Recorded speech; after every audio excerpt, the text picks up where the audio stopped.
Guys welcome back to the blog. आज का हमारा ब्लॉग शुरू हो रहा है। शिव जी का नाम लेंगे सबसे पहले। हर हर महादेव। क्यों? क्योंकि महाशिवरात्रि आ रही है पास।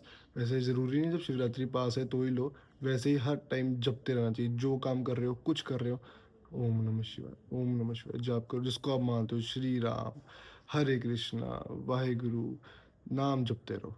उस शक्ति को याद करो। एंड नाउ मैं जा रहा हूँ बैंक एक काम करने। उसके बाद हम बहुत सारी बातें करेंगे और शायद हम शिवालय भी जाएं और शायद हम महिंद्रा एजेंसी भी जाएं और शायद हम कटिंग भी कराएं, क्योंकि कटिंग भी थोड़े से बाल बढ़ गए हैं, बाहर निकले हैं। So stay tuned. गाइस आ चुके हैं इंदरसन बैंक। इधर से एक हमने फोटो स्टेट लेनी थी डॉक्यूमेंट की। चलो गाइस, चले इस नील महल में अंदर आके आपको दिखाते हैं महाराष्ट्र। इस टाइम पे बैठा हूँ मैं एक बैंक की बहुत ही सिक्योर जगह के अंदर। यहाँ पे मुझे कोई टच भी नहीं कर सकता, यहाँ से कोई बाल भी नहीं उखाड़ सकता। ठीक है। तो गेस करो मैं कहाँ पे बैठा हूँ इस टाइम पे। हम इस बैंक से भी हो चुके हैं free. So now we are heading towards मुंशीप एवेन्यू। Let's go. गाइस, मैं आया हूँ अमृतसर के बेस्ट स्प्रिंग रोल ठेले पे। ये रंजीत एवेन्यू सी ब्लॉक में और काफी ज्यादा फेमस है राकेश फास्ट फूड। मामा मुझे पीछे से बोल रहे हैं कि थोड़ी आवाज ठीक कर, बहुत भारी आ रही है। तो मैं उसको कोशिश करता हूँ ठीक करने की। हेलो गाइस, नहीं एक सेकंड एक सेकंड। हेलो एक सेकंड गाइस एक सेकंड गाइस प्लीज। चलो बहुत हो गया, मेरे को सही नहीं आ रही। तो अभी हम खाएंगे इससे, फिर आपको हम जलाएंगे खाते हुए, देखना। गाइस ये देखो स्प्रिंग रोल। ये बहुत स्पेशल स्प्रिंग रोल है क्योंकि इसमें एक स्प्रिंग रोल की प्लेट के अंदर 25 ग्राम प्रोटीन है, इसलिए वन ऑफ द बेस्ट है। इसलिए मजे में खाओ, बॉडी बनाओ। फ्रॉम ਅੰਮ੍ਰਿਤਸਰ से। हाँ जी मियाँ, ਇਹ ਬੱਚਾ ਹਮੇਸ਼ਾ ਖੁਸ਼ ਰਵੇ, ਦੀ ਤਰੱਕੀ ਹੋਵੇ, ਕਮਾਈ ਦੇ ਵਿੱਚ ਵਾਧਾ ਪਵੇ और सब सफराई हमेशा सब सफराई इसकी लाइफ के ਵਿੱਚ हमेशा के लिए तरक्की होए, कमाई में वाधा करे, हमेशा के लिए आगे बढ़न और शान ऊंची होए। बाबा दीप सिंह जी मेहर करना, हमेशा लिए आई, हमेशा आगे जुबान। ये देखो, ये न्यूट्रेला है, इसमें है 20 ग्राम प्रोटीन एक स्कूप में। तो बेसिकली जिसको बॉडी बनानी है अच्छे से, वही न्यूट्रेला यूज़ किया करे। और सुबह उठते ये खाए और सोने से पहले ये खाए, देखना कैसी बॉडी बनती, फिट जाओगे। तो शिव शंकर के बारे में बात कर रहा था। मेरा बहुत मन था कि महाशिवरात्रि आ रही है, शिव जी के बारे में बात करें। वैसे तो हम करते रहेंगे रेगुलर बेसिस पे, कोई ना कोई कथाएँ कृष्ण जी की, श्री राम जी की, बाबा दीप सिंह जी महाराज की बातें करेंगे। बट अभी हम बात करते हैं महाशिवरात्रि के रिलेटेड।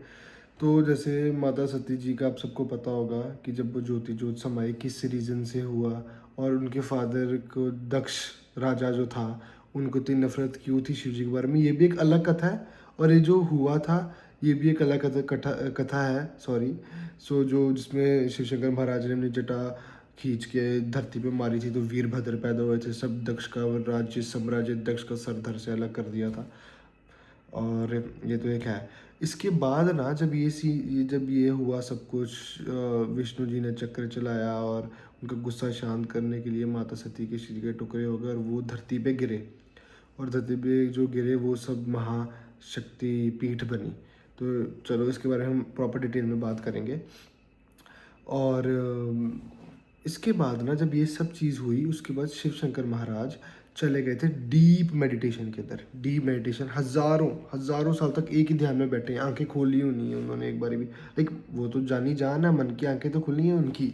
लाइक अपने फिजिकल फॉर्म के अंदर वो उन्होंने ध्यान मुद्रा में चले गए और धरती का ना संतुलन बिगड़ रहा था। तो इसकी भी एक अलग कथा है कि विष्णु जी ने क्या चीज़ एक लीला रची और सब कुछ हुआ है। वो भी वैसे ना बात करूँगा उसमें से यार लीलाएँ निकली जाएंगी। तो उसमें क्या हुआ, जो फिर उसके बाद माता पार्वती इन ड्यूरेशन के अंदर हुए और उनकी इच्छा थी कि वो शिव शंकर जी से अपना मैरिज करें। तो उन्होंने भी हज़ारों सालों का तप किया उनको प्रसन्न करने के लिए। और शिव जी के लिए भी वो बहुत ज़रूरी था, क्योंकि ऐसा दूसरे देवताओं और ग्रहों को लग रहा था कि धरती का बैलेंस बना के रखना है, तो उनका डीप ध्यान से उठना ज़रूरी है।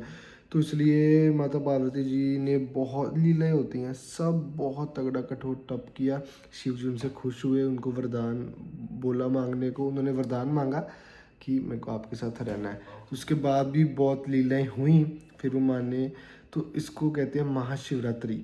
तो जब शिव शंकर महाराज गए अपने ऐसे डोली लेके, भूत प्रेत दानव क्या, राक्षस क्या, इंसेक्ट्स क्या, इसकी भी एक स्टोरी है, लीला है शिव शंकर महाराज की। तो भगवान को टेंशन हो गई कि शिव जी की शादी, शिव जी के तो सब भक्त हैं, सांप क्या, दानव क्या, राक्षस क्या, भूत क्या, आत्मा क्या, प्रेत क्या, पितर क्या, इंसेक्ट क्या, पताल लोक से कौन नहीं, सब लोग शिव शंकर महाराज के भक्त हैं। तो वो था कि अगर एक एक धरती का कण शिव जी की बारात में जाएगा तो धरती तो पलट जाएगी, गिर जाएगी, उसका संतुलन बिगड़ जाएगा। तो कौन से ऋषि अगस्त्य, बहुत महान ऋषि थे, उनको धरती के दूसरे एंड पे खड़ा किया, उनका अंगूठा से लगा के वो एक पोस्चर में खड़ा किया, बिठाया।